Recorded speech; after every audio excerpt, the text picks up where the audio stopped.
one school in Elliot that I was in, horsemanship actually is a serious part of their curriculum. The issues around alcohol use do affect Indigenous and non-Indigenous. So we're here with Dan Ryan, United Nations Youth Representative for Australia, second time in the studio. Welcome, Dan. Yeah, it's good to be back.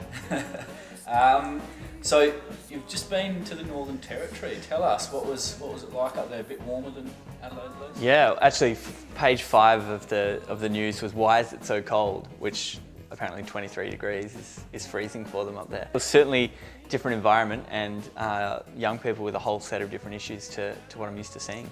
Well, I was with a team from UN Youth Australia and we would go into a school or into a community, and the main objective is to let them know who we are and what we're there for and to listen to them.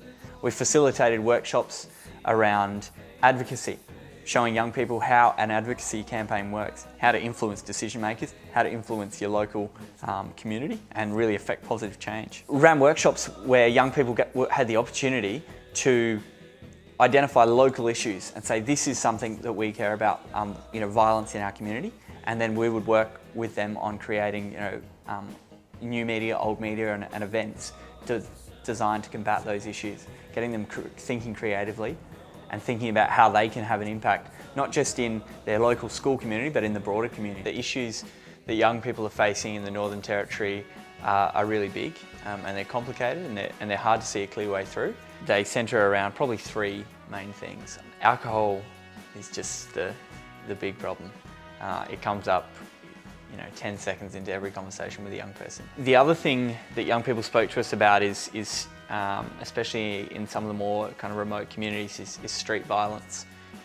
Feeling like it's not safe to be on the street after dark. That's probably, again, driven by alcohol.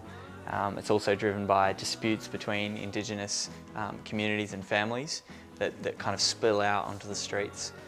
And the third thing that young people spoke to me about is boredom. I'd say, what do you do here?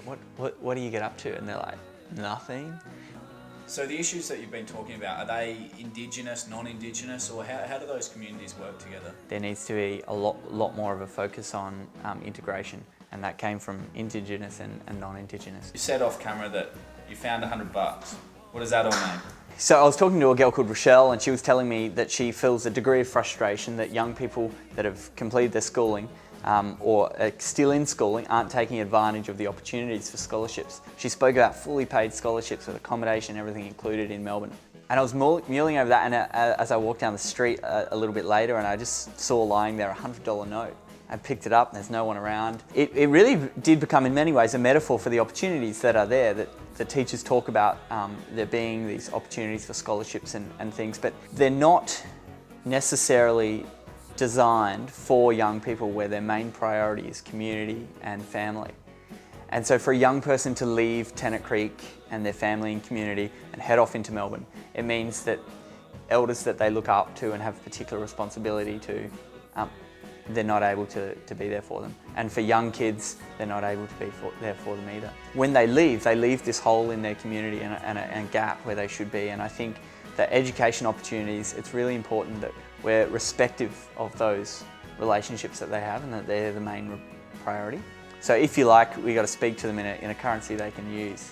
And to me, that $100 note just lying there in some ways represented opportunities that are there to be taken, but they need to be done in a way that's sensitive to their particular needs. A big part is about listening to them, providing them a platform to be listened to, and using that as the basis for providing assistance to help change their opportunities. Dan Ryan, second time in the AOL Today studios. Thank you so much for joining us. And where's your next big trip off to? Looks like I'll be off to New South Wales next. So I'm currently in Adelaide, doing a trip around Adelaide and some regional SA, and then off to New South Wales, and then every other state and territory. So looking forward to meeting as many young people as I can.